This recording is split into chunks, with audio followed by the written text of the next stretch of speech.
बच्चों, आज हम पढ़ेंगे एनसीईआरटी क्लास 8 की हिंदी की पूरक पाठ्य पुस्तक जिसका नाम है भारत की खोज। और इस पुस्तक को लिखा है पंडित जवाहरलाल नेहरू जी ने। इस पुस्तक का तीसरा पाठ, जिसमें कि बहुत सारे छोटे छोटे शीर्षक दिए गए हैं। आज हम जिन शीर्षकों के अंतर्गत अभ्यास प्रश्न देखने जा रहे हैं वो हैं प्राचीनतम अभिलेख, धर्म ग्रंथ और पुराण, और दूसरा है वेद। तो आइए देखते हैं इनके अंतर्गत किस तरह से अभ्यास प्रश्न हम कर सकते हैं। अभ्यास प्रश्न हम दो शीर्षकों के अंतर्गत पढ़ेंगे। पहला होगा बहुविकल्पीय प्रश्नों के रूप में, जो कि क्विज के फॉर्म में है, और दूसरा है प्रश्न और उत्तर। तो आइए शुरू करते हैं। पहला है, दिए गए विकल्पों में से सही विकल्प चुनिए। यहाँ पर प्रश्न दिया गया है, उसके 4 विकल्प हैं, उनमें से जो सबसे सही विकल्प है उस पर आपको निशान लगाना है। इस वीडियो में प्रश्न के साथ सभी उत्तर भी बता दिए गए हैं। तो आइए शुरू करते हैं। पहला है, सिंधु घाटी सभ्यता से पहले भारतीय संस्कृति का पुराना इतिहास किसे माना जाता था? विकल्प हैं क अभिलेख, ख पुराण, ग वेद, घ प्राचीन ग्रंथ। सही उत्तर है ग वेद। दूसरा प्रश्न है, कहाँ की खुदाई के बाद आरंभिक भारतीय ग्रंथों को और पुराना बताया गया? विकल्प हैं क गंगा की घाटियां, ख हड़प्पा, ग मोहनजोदड़ो, घ पंजाब के कई क्षेत्र। सही उत्तर है ग मोहनजोदड़ो। तीसरा प्रश्न है, ऋग्वेद की रचना कब हुई थी? विकल्प हैं क ईसा पूर्व 5000, ख ईसा पूर्व 3000, ग ईसा पूर्व 2000, घ ईसा पूर्व 1500। सही उत्तर है घ ईसा पूर्व 1500। चौथा प्रश्न है, यूरोपीय और भारतीय विद्वानों में किस बात को लेकर मतभेद है? विकल्प हैं क भारत की संस्कृति को लेकर, ख वैदिक युग के काल को लेकर, ग वेदों में लिखी बातों को लेकर, घ आर्य और द्रविड़ की भाषा को लेकर। सही उत्तर है ख वैदिक युग के काल को लेकर। पांचवा प्रश्न है, ईरान के धार्मिक ग्रंथ को किस नाम से जाना जाता है? विकल्प हैं क अवेस्ता, ख ऋग्वेद, ग वेद ग्रंथ, घ महापुराण। सही उत्तर है क अवेस्ता। छठवां प्रश्न है, मैक्स मूलर ने ऋग्वेद को किनके द्वारा कहा गया पहला शब्द माना है? विकल्प हैं क भारतीय कबीले और जनजातियों द्वारा, ख भारतीयों द्वारा, ग द्रविड़ों द्वारा, घ आर्य मानव द्वारा।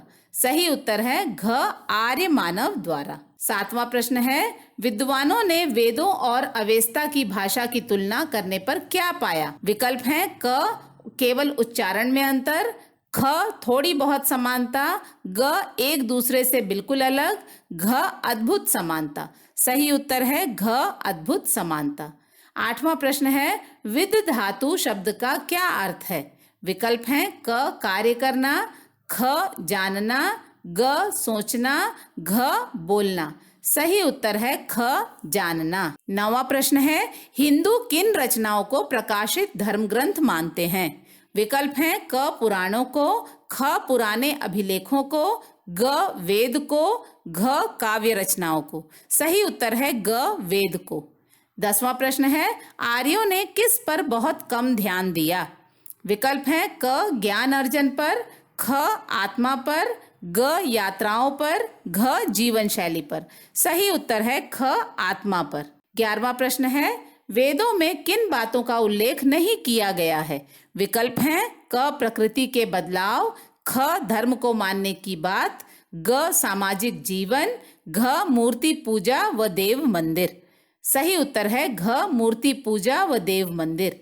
12वां प्रश्न है, मानव जाति की सबसे पहली पुस्तक किसे माना जाता है? विकल्प हैं क धर्म ग्रंथों को, ख पुराणों को, ग काव्य ग्रंथों को, घ ऋग्वेद को। सही उत्तर है घ ऋग्वेद को।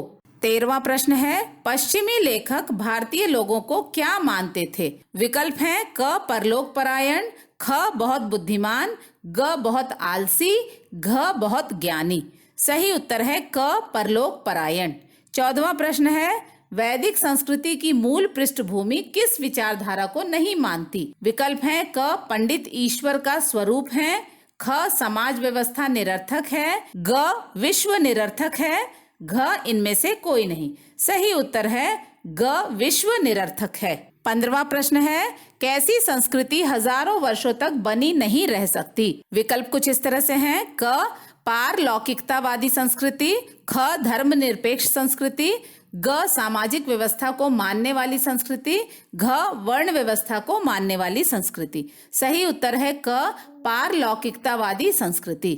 16वां प्रश्न है, सभ्यता के आरंभ में लोगों की ईश्वर के प्रति क्या आस्था थी?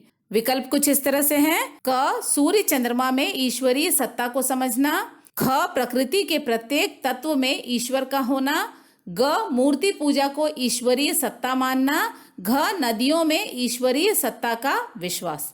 सही उत्तर है ख, प्रकृति के प्रत्येक तत्व में ईश्वर का होना। 17वां प्रश्न है, ऋग्वेद किस शैली में लिखा गया ग्रंथ है? विकल्प कुछ इस तरह से हैं। क, चित्र शैली, ख, गद्य शैली, ग, सांकेतिक भाषा, घ, काव्य शैली। सही उत्तर है घ, काव्य शैली। 18वां प्रश्न है, हर देश के निर्धन और अभागे लोग एक हद तक किस पर विश्वास करते हैं? विकल्प हैं। क, परलोक पर, ख, किस्मत पर, ग, अपनी क्षमताओं पर, घ, अपनी मेहनत पर। सही उत्तर है क, परलोक पर। 19वां प्रश्न है, लंबे समय पहले किए गए साहसिक कार्यों की जानकारी किस पुस्तक से मिलती है? विकल्प हैं। क, अभिलेखों से, ख, ऋग्वेद से, ग, हस्तलिखित ग्रंथों से, घ, ताम्रपत्र से। सही उत्तर है ख, ऋग्वेद से। 20वां प्रश्न है, वेद शब्द का क्या अर्थ है? विकल्प हैं। क, धार्मिक क्रियाकलाप, ख, अपने समय के ज्ञान का संग्रह, ग, राजनीतिक क्रियाकलाप, घ, सामाजिक क्रियाकलाप। सही उत्तर है ख, अपने समय के ज्ञान का संग्रह। इसके साथ ही बहुविकल्पीय प्रश्न और उसके उत्तर समाप्त होते हैं। आइए अब देखते हैं इन शीर्षकों से संबंधित प्रश्न और उत्तर। पहला प्रश्न है, भारतीय संस्कृति का सबसे प्राचीन इतिहास किसे माना गया है? उत्तर है, भारतीय संस्कृति का सबसे प्राचीन इतिहास वेदों को माना गया है। मोहनजोदड़ो की खुदाई के बाद जब सिंधु घाटी सभ्यता की खोज हुई, तब भारतीय ग्रंथों को और भी पुराना बताया गया। वेदों को मनुष्य की प्राचीनतम उपलब्धि का नाम भी दिया गया है और इन्हें आर्यों द्वारा कहा गया पहला शब्द भी कहा गया है। दूसरा प्रश्न है, वेदों पर किसका प्रभाव दिखाई पड़ता है? उत्तर है, वेदों पर ईरान के विचारों का प्रभाव साफ दिखाई पड़ता है, क्योंकि ईरान के ग्रंथ अवेस्ता और भारत के वेदों के विचार व भाषा मिलती जुलती है। ऐसा भी माना गया है कि आर्य ईरान से ही भारत आए थे। भारत की समृद्ध भूमि पर प्रवेश करते समय आर्य अपने साथ ईरान के विचार और भाषा भी साथ लाए थे।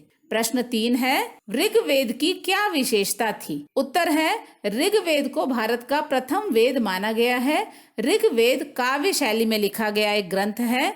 इसमें प्रकृति के सौंदर्य व रहस्य का संपूर्ण वर्णन किया गया है। इसके अलावा पुराने समय में मनुष्य द्वारा किए गए साहसिक कार्यों का भी इसमें वर्णन है। प्रश्न 4 है, पश्चिमी लेखकों द्वारा भारतीयों को परलोक परायण कहने पर नेहरू जी ने अपने क्या विचार व्यक्त किए हैं? उत्तर है, जब पश्चिमी लेखकों ने भारतीयों को परलोक परायण अर्थात परलोक में विश्वास करने वाले कहा, नेहरू जी ने इस बात पर अपने विचार व्यक्त करते हुए यह कहा कि यदि किसी देश में निर्धन और अभागे लोग हों तो वे परलोक में विश्वास करने लगते हैं। यह विश्वास तब तक बना रहता है जब तक वह क्रांतिकारी ना हो जाएं। यही बात गुलाम देश के लोगों पर भी लागू होती है और यही हाल भारत का भी था। इसके साथ ही प्रश्न उत्तर खत्म होते हैं। बच्चों, आशा है हिंदी की पूरक पाठ्य पुस्तक भारत की खोज के तीसरे पाठ प्राचीनतम अभिलेख, धर्म ग्रंथ और पुराण एवं वेद शीर्षक से संबंधित अभ्यास प्रश्नों को करने के बाद आप सब इस पाठ को और भली भांति समझ पाएंगे। एनसीईआरटी क्लास 8 की पूरक पाठ्य पुस्तक के अन्य पाठों से संबंधित अभ्यास प्रश्न भी हम आने वाले समय में अवश्य देखेंगे। तब तक के लिए थैंक यू, धन्यवाद।